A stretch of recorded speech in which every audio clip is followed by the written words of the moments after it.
The joyful sounds of babies, laughing and splashing, bounced off the white-painted walls of the neat villas surrounding the clear blue water of a large private pool. I took another sip of my gin and tonic and watched as my adult son and his wife played happily with their 3-year-old boy in armbands and their 1.5-year-old daughter, who was floating in the water in a bright yellow swim ring. I looked at my beautiful wife, Jane, who was sitting opposite me at the table under the shade of a large umbrella, reading a book. Even after all these years, she was still very attractive. It was hard to think of her as a mother to an adult child and a grandmother, but then, I reflected, we started our family when we were still quite young. There are many benefits to starting a family early, as I now know very well. As if instinctively sensing that I was thinking about her, Jane looked up from her book and smiled at me. I responded with a smile, nodding towards the young family in front of us.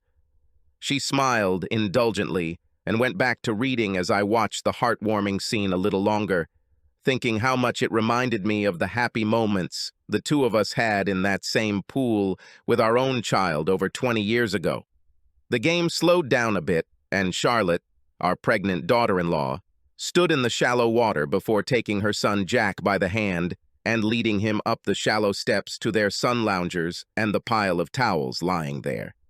As she began to gently wipe it away, I was reminded of how undeniably beautiful she was, especially now, when, as at this moment, her pregnancy was beginning to show. Although pregnancy can be a difficult time for many, some girls have it easy, I thought, and Charlotte was definitely one of the lucky ones. Her long, dark hair literally sparkled, her eyes sparkled, and her lightly tanned skin was fresh and clean. She was still moving gracefully, despite the swelling in her belly that was now becoming noticeable, and judging by her previous 2 pregnancies, she would continue to do so almost until the very end. It was ironic, I thought, considering it had taken her so long and so much misfortune to get pregnant.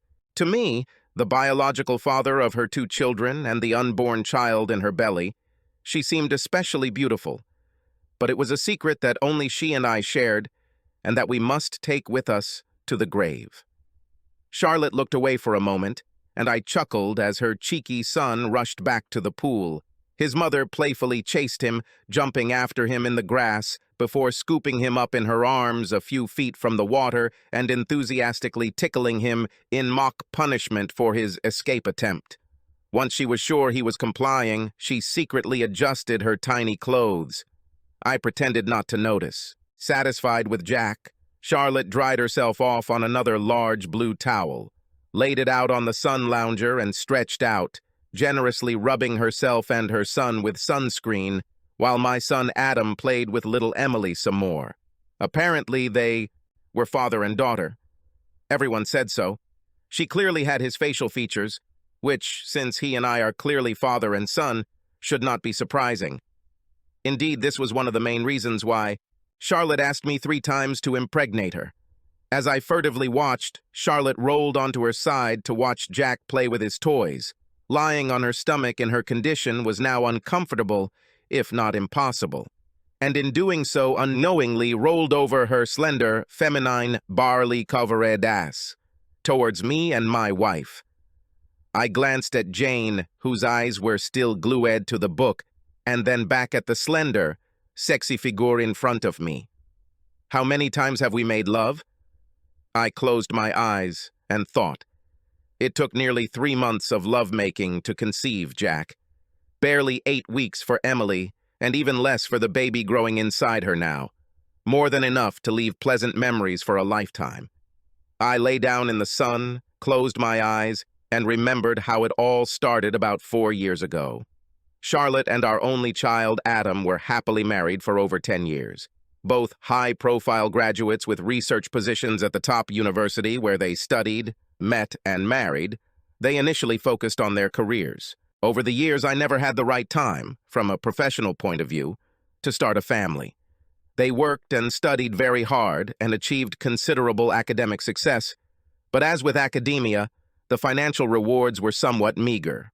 Over time, however, the sound of their biological clock ticking became louder and louder until, at the age of 30, they finally began trying for a baby, After years of trying and no subsequent pregnancy, it became clear that something was definitely wrong. Charlotte was practically half of their relationship, and she had to do something to improve the situation, and after several heated conversations, Adam finally agreed that they both should go to the doctor. Long story short, they discovered that there was a problem, and the problem was Adam. Typical of our beloved only son, Adam's problem could not have been a low supply of materials that could have been solved quite simply. No, his situation turned out to be a complex problem involving a malfunction of his fluid, which he apparently produced in huge quantities, but which was largely unable to fertilize Charlotte's eggs. Natural conception was deemed extremely unlikely. So in their mid-30s, they began a series of complex IVF programs designed to select the best, most promising specimens and artificially assist them in the arduous task of fertilizing Charlotte's eggs.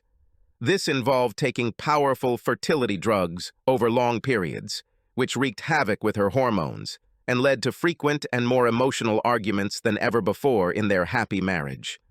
The first 2 rounds of IVF were paid for by the National Health Service, but after their failure, the couple were left alone with financial difficulties.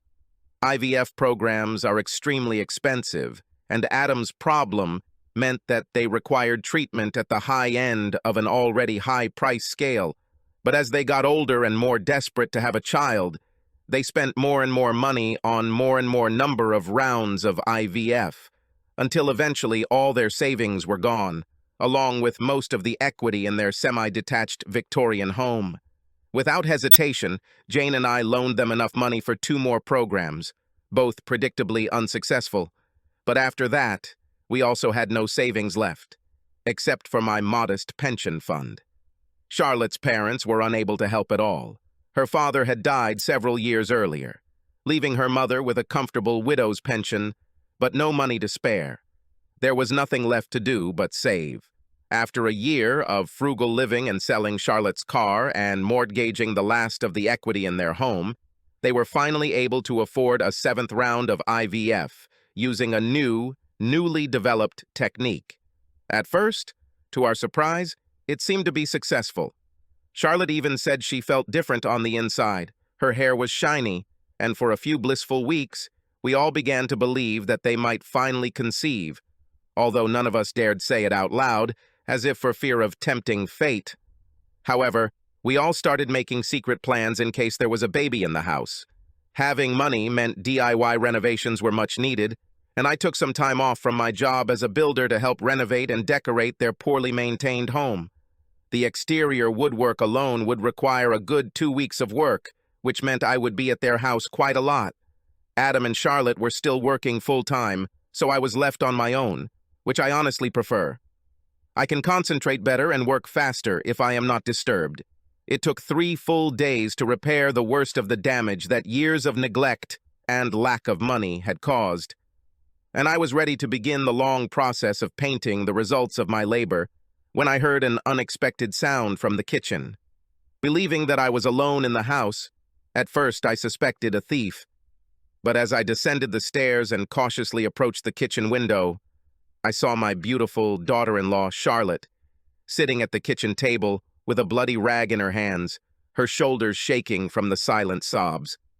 Quietly opening the door, I slowly entered the room. Charlotte didn't even acknowledge my presence. She just continued to cry, twisting the rag in her fingers. Charlie, what happened?" I asked quietly, pulling up a chair, placing one hand on her forearm and wrapping my other arm around her shoulders. She made a few muffled noises, as if unable to speak, so I just hugged her tightly in silence. At first, this only seemed to make the situation worse. Her sobs became louder, and big, salty tears ran down her cheeks and onto mine. But eventually, she began to come to her senses a little and regained some of her ability to speak. "Can you tell me now?" I asked, when she seemed calm enough to answer. She said through sobs, "I lost my baby." It took me a few seconds to understand the real meaning of her words. This meant that their 7th round of IVF treatment, the one we all hoped and prayed would be successful, failed, just like all the previous ones. She wasn't pregnant. Again. All our savings are gone, and we borrowed all this money from you, she said. I put my arm around her shoulders again and pulled her close to me. You know Jane and I don't expect that money back, right? I said, trying to calm her down. We know how important this is to both of you. It's important to us too. Adam is our only child, and we want to see you happy. But we can't just keep wasting money, she continued, her voice breaking from tears. We should have a decent home for our family, not live in this shack and spend every last penny on damn IVF. I stood up and took a tall glass from the cabinet, filling it with cold water before placing it on the table in front of her. She took it and drank half of it in one gulp.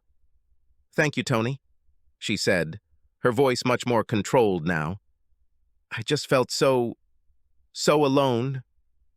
You are not alone, I assured her quietly. You know we're always here if you need help.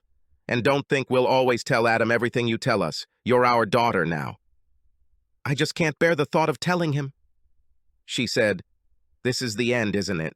There's nowhere else to go, and there's no more money. I stroked her cheek soothingly as she continued talking. But he'll still want to keep trying, she sobbed. He'll ruin us. I can't let that happen. But I can't ruin his dreams either, can I? I love him too much. What should I do? Then don't tell him, I said. At least for now.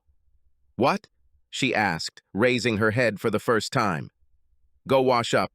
I'll make some tea and we'll discuss everything now, before Adam gets home. 15 minutes later, we were sitting at the kitchen table, drinking steaming hot tea. Charlotte looked much better. Her makeup-free face was pale, pink, and puffy, but improving as she watched. I'm sorry I was so hysterical, she said. I brushed the thought aside. It's only natural. I'm so sorry for both of you, I replied. She smiled sadly. Can you talk now? Her eyes were still a little teary, but she nodded. Let's try to look at this logically, I suggested, appealing to the common sense of the girl I knew. She nodded again. Did the doctors talk about alternatives? I asked. If you really don't succeed? Yes. Let's look at them one by one. She took a deep breath, then nodded again. Well, shall we start with IVF? I suggested. I can't, Tony, not again. Money aside, I just can't go through all of this again, only to have our hopes dashed again. And these fertility drugs are making me, well, we have terrible fights when I take them, I accept. She thought about it. And even if we had money, I couldn't waste it again. We need to move on with our lives, even if it means living without children. Have you thought about adoption? We discussed it, she replied, gradually calming down, as I had hoped. But it won't be our child in the same sense, will it? She looked puzzled. I know it's terrible to say, but neither of us were happy, and it's taking so long. Well, what other options are there? You know better than me what the doctors told you. She thought seriously. I suppose the only realistic way would be to use a donor. But this is also a problem. Firstly, with the advent of new rules, there is a shortage of donors, and it costs twice as much as regular IVF. And even if it works, the child will most likely look like his biological father and not like Adam. She paused to catch her breath. He or she may even want to find his real father when he grows up. I've seen the TV shows. She stopped, trying to hold back her tears. I can't ask Adam to raise a child who will remind him every day that he failed to create his own. She started crying again. I wrapped my arms around her trembling shoulders and held her close until the worst of the sobs passed. My heart ached for her, for both of them. I just don't know how to tell Adam when he's coming home tonight, she said, her voice choking.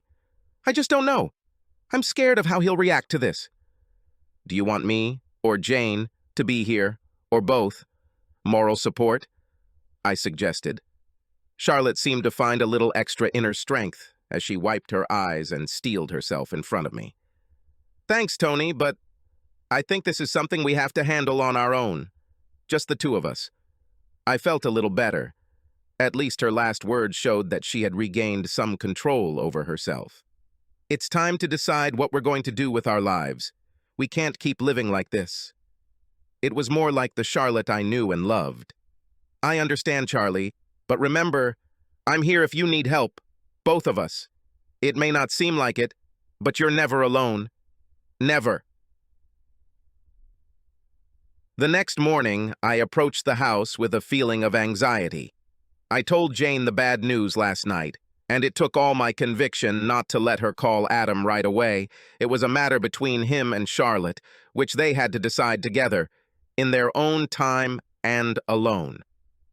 What would it be like, I asked, if she burst into tears on the phone to Adam before Charlotte could tell him the news herself?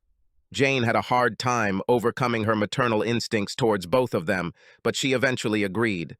When I went to the house the next morning, I could see for myself. So, with low expectations and a heavy heart, I knocked on the kitchen door at 8 the next morning. Adam's car was not in its usual place, which meant he had left for work. This should have been a good sign. The door opened slowly. This could be a bad sign. Charlotte finally opened the door and made way for me as I carried the box of brushes and paint into the kitchen. She was fully dressed in leggings and a loose t-shirt, which I took as a good sign too. At least she wasn't too depressed to take care of herself. Indeed, when she greeted me, I saw little desperation in her. No, she looked like someone who was in control of the situation. Not at all what I expected. "How do you feel today?" I asked, hoping for a sympathetic look on my face. "I'm fine," she sighed. "The pain wasn't bad. I felt sick all day, but it could have been nerves. I still don't know how I managed to tell Adam without completely breaking down." "How did you cope?" I asked, concerned. "How did it go?" "That didn't go well," she said, pouring hot water into 2 mugs and adding a tea bag.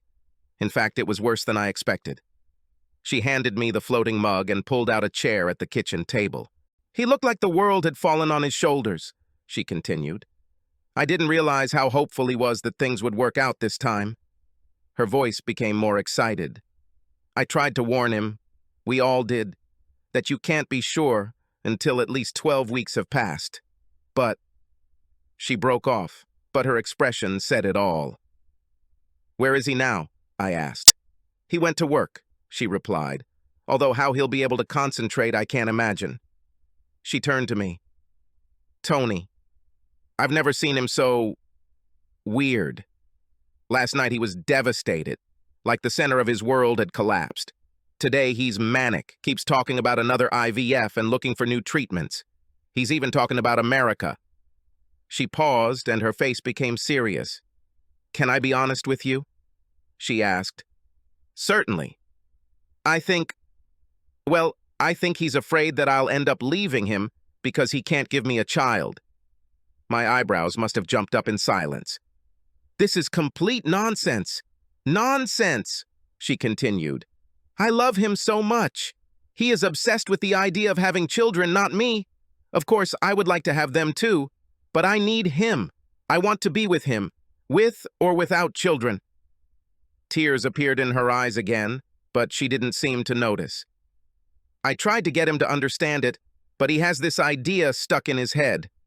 I can't let this happen, Tony. I just can't. He'll ruin us, create more expectations and disappointments, and then what will happen?" I was about to put my arm around her shoulders, but she moved away a little, took a deep breath, and straightened up, as if preparing for a difficult task. I was amazed. I had always known that she was a strong, albeit quiet person, more than a match for our son's confidence. But when she spoke, her words completely surprised me. "I made a decision. It's a big decision. I stayed up almost all night thinking about it and waiting for you to come. I could believe it." She looked exhausted, and I wondered what she was going to say. When she spoke, it was almost like she had learned speech, clear and precise, but I noticed that she couldn't look me in the eyes. "I can't risk losing the person I love, but I know there's only one thing that can make him happy." She said, "We need to have a baby. We don't have the money for another IVF, even with your generous help, and it probably won't work anyway. Adoption won't make us happy." She took a deep breath and spoke quickly, as if desperately trying to get the words out. "I just have to get pregnant. There's no alternative. I'll have to use a donor, and I want it to be you." With these words, she leaned back in her chair and looked me straight in the eyes. I sat back too, stunned, trying to make sense of what my sister-in-law had just told me. I managed, feeling stupid. "Wow, Charlie. This is shocking." She was silent, clearly waiting for me to say something meaningful. "Do you want me to help you get pregnant?" "Yes, Tony, that's right. It would be the most wonderful gift you could give us both, although I don't want Adam to ever find out." "God!" I said again, still in shock, trying to wrap my head around the whole idea. "There are a couple of problems, however," Charlotte continued, this time looking closely at my face. "Only a couple?" I joked. My head was spinning. "If we use the lab, there will be records. Legal records. Donor-conceived children have rights, including the right to find their genetic father when they grow up. We will never be able to hide that fact from Adam or Jane." "I see," I said. "What's the other little problem?" "Using a donor through IVF is very expensive. I mean, really expensive." I sighed. Money problem again. "We don't have any money left to pay for this, so there's only one solution." She took another deep breath. "I want us to do this, naturally." My mouth dropped open in surprise. Did I really get it right? I was speechless. "You mean, you want me, us? I want you to have sex with me, Tony, and keep having sex with me until I get pregnant." An hour later, we were still sitting in the kitchen, drinking strong black coffee from small cups, both of us needing a stimulant. The initial shock had somewhat worn off, and I now felt helpless in the face of the magnitude of the plans my sister-in-law had made during the night and which she had enthusiastically laid out to me. I felt dizzy. The whole situation seemed completely unreal, and I was still only processing part of what she was telling me. And I've been on fertility drugs so often that I know exactly when my most fertile period is. We'll need to do this every day, twice a day, when I'm ovulating. Then I'll have to lie down for an hour. Maximize my chances. Maybe it won't take much time. Make us both so happy. Please tell me that you'll at least think about it." Eventually she stopped talking, and I tried to understand it all. Honestly, without the very obvious and very big problem of me having sex with my son's wife repeatedly, it all made very clear, logical sense. My DNA was undoubtedly very close to Adam's. Although Charlotte was close to me as a daughter, she was not actually a blood relative, so there was no need to worry about possible birth defects. And if only the two of us ever knew, there would be no problem with secrecy. "Where would we meet to do this?" I asked. "Here," she answered immediately. "Where is better? You're going to be here alone for a few weeks, working around the house. We're so grateful for that. You know that, don't you? I'm only working part-time this semester to recover from my miscarriage. No one has any reason to suspect anything." "What would you do with Adam?" I asked with concern. "If you got pregnant, he would have to believe it was his." I thought about that too. She said, "Tomorrow I have an appointment with a specialist. I will tell Adam that I was asked if we would take part in a clinical trial for some new specialty fertility drugs. I will say that they are not participating. It's not properly approved yet, but the doctors feel so sorry for us that they would like to give us a chance to at least try. For free. So you will continue trying with him at the same time?" "I have to, otherwise he won't believe it's his child. But if you do this to him the same way you did to me, well, he'll notice. If we do this twice a day, well, sorry." Charlotte seemed to think for a minute. "Everything is fine. I'll just tell him that one of the side effects of the drugs is that they cause a little inflammation." She was laughing. "I'll probably still be upset if we do this as long as I think we need to." I had to admit that the plan actually worked. "So, what would you actually take?" "High dosage of folic acid," she answered immediately. "Either way, it's a good thing, and it comes in packages with little to no labeling, so it could be anything." "You really thought of everything." I said I was impressed. And of course, there would be no complications between us, like falling in love with each other and a ruined marriage. It would just be fertilization. If we agree to do this, when do you want to start? I asked quietly. The sooner we start, the sooner I can get pregnant. She laughed, but I realized she was at least half serious. But realistically, after a miscarriage, I'll probably become fertile quickly. My body will sort of compensate for the loss, so the sooner the better. I need to think about this, Charlie. Can you give me 24 hours? Of course, and I'll still love you if you say no. She grabbed my hand and squeezed it. But I really hope you agree. You could save our marriage, our financial future, and our happiness. She paused, and then her face blossomed into a wonderfully mischievous smile, along with a bright red blush. And to be honest, you might even enjoy the process too. How often in life are you offered something like this? After making the decision and convincing myself that it was for the right reasons, I slept more peacefully that night, but was still not without anxiety. I had reassured my conscience regarding the betrayal of my wife and son, but a whole new set of concerns arose in my mind. I haven't had sex with anyone other than my wife in almost 30 years. We still had a pretty active sex life, so I knew I didn't have any major problems in that department.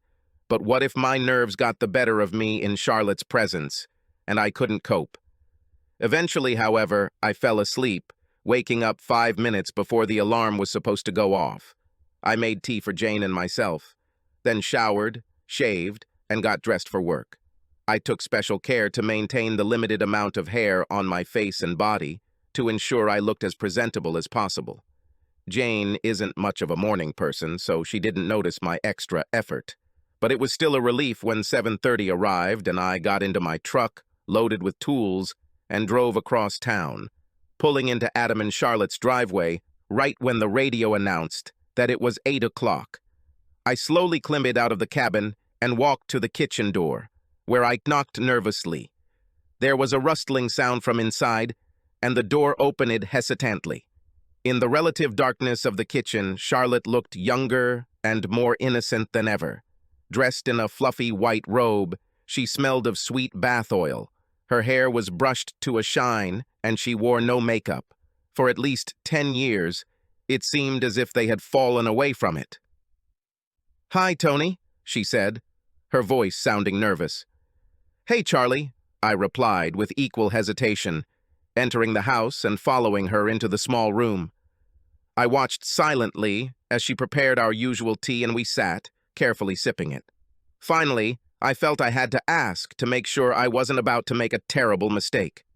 "Are you still sure you want to do this?" To my surprise, my voice wavered. In response, she nodded categorically. "As long as you're okay with the idea and all the consequences." I've been thinking about this since our conversation the evening before. I could live with it as long as it stayed our secret and made them both happy. "How do you want to, do this?" I whispered. She blushed.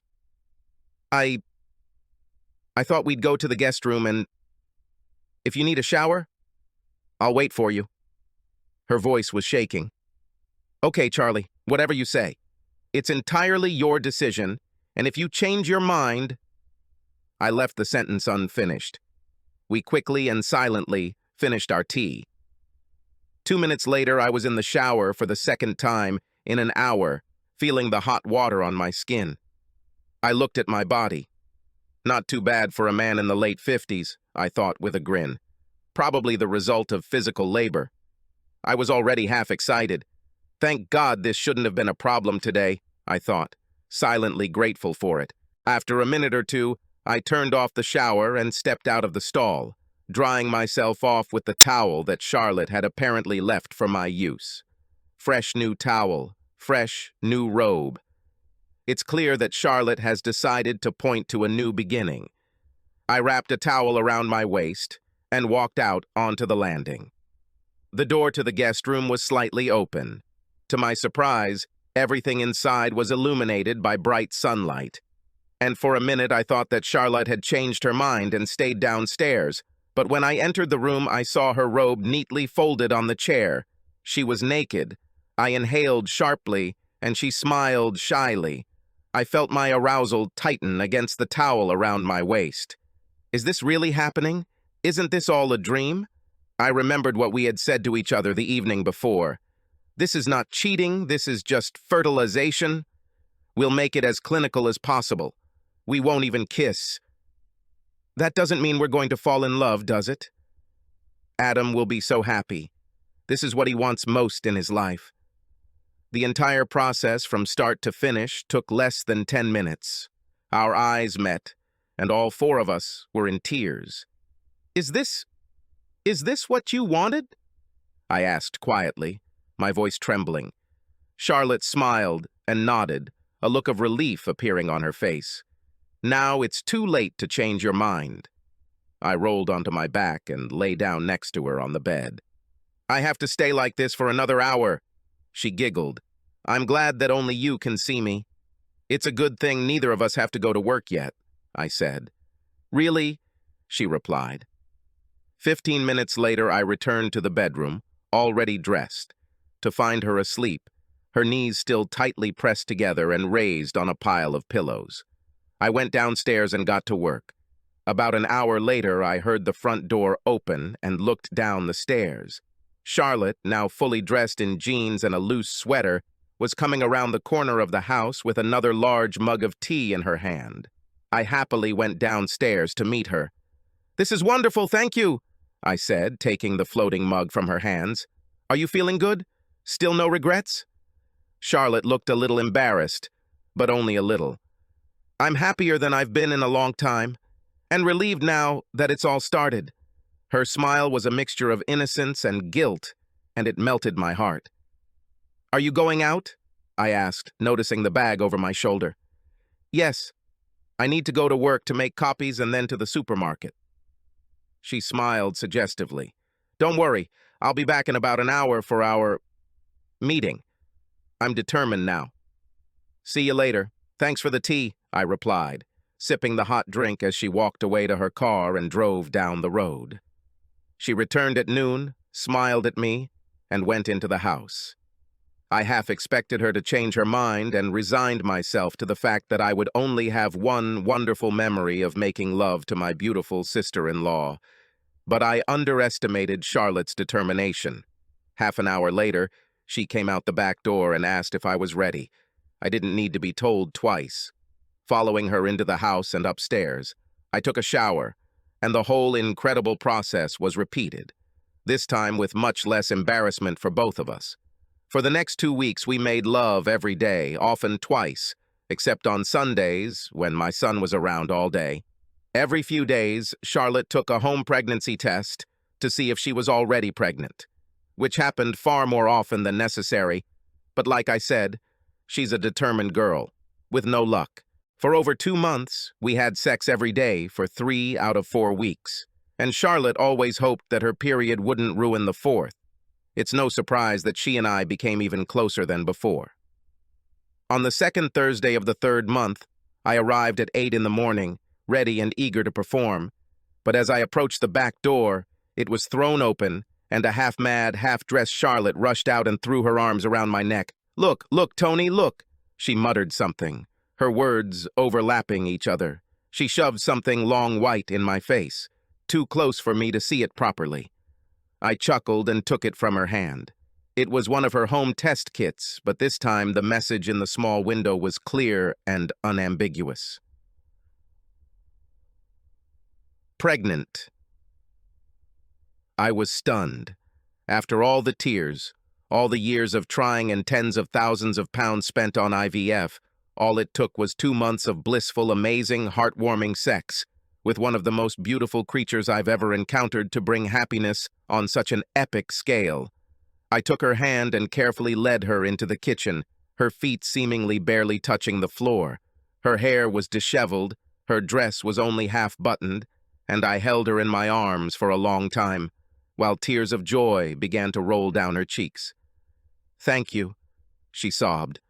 "I can't tell you how much this means, how grateful I am. but I reassured her. "We still have a long way to go," I whispered, "before you can tell the world. But this is really very good news. I would open a bottle of champagne if it didn't give away our secret." She giggled. "Anyway, I can't drink anything now. I won't take any chances with this child." She pressed her hand to her flat stomach, her face now shining despite her tears of joy. She kissed me on the cheek. "You're amazing, Tony. Remember this." She danced on the kitchen floor like a 10-year-old girl, screaming in a sing-song voice, "I will have a baby! I will have a baby! I will have a baby!" Then, as if an unwanted thought had entered her mind, she suddenly became more serious. "I believe our daily sessions have now served their purpose." This thought obviously also occurred to me. It was a bittersweet moment. "I think I'll miss them. It was great while it lasted," I thought. "But we have always strived for this. This is a really great result." I paused. She looked at me. I looked at her. Charlotte smiled her sweetest smile and took my hand. "Maybe we can try again? Some kind of holiday?" I blushed as she led me upstairs. This time, slowly and tenderly, making love to the beautiful young woman who was now truly carrying my child. Charlotte's pregnancy did not go smoothly due to terrible morning sickness and high blood pressure, but it lasted a full 9 months. When she felt confident enough to go public with the news 12 weeks later, our son Adam was absolutely over the moon and sounded almost drunk with pure joy as he called me and his mother early that morning, accompanied by his mother, Charlotte, and then most of the contents of his address book. "This is incredible, Dad. After everything we've been through, for it to happen naturally, like this." In the face of such obvious happiness, my last painful doubts immediately disappeared. Eventually, as you know from the beginning of this story, Charlotte gave birth to a boy. 7 pounds, 4 ounces, a good healthy weight, in just 8 hours of blissful labor. He looks like me, and his genetic father, and his father Adam, and that's perfect. They finally became a real family. The next year, to my amazement, Charlotte asked me if we could repeat the process. She and Adam wanted to have a big family before they were too old to enjoy it, and hoped the same fertility drugs would work the second time around. After thinking about it all night, I called my sister-in-law the next morning. After all, the inside of their house still needed a lot of work, didn't it? Subscribe to our channel so that your second chaff doesn't cheat on you, and go ahead and listen to the next story, because this story is nothing compared to the next one. If you're under 18, don't even think about listening to the next one.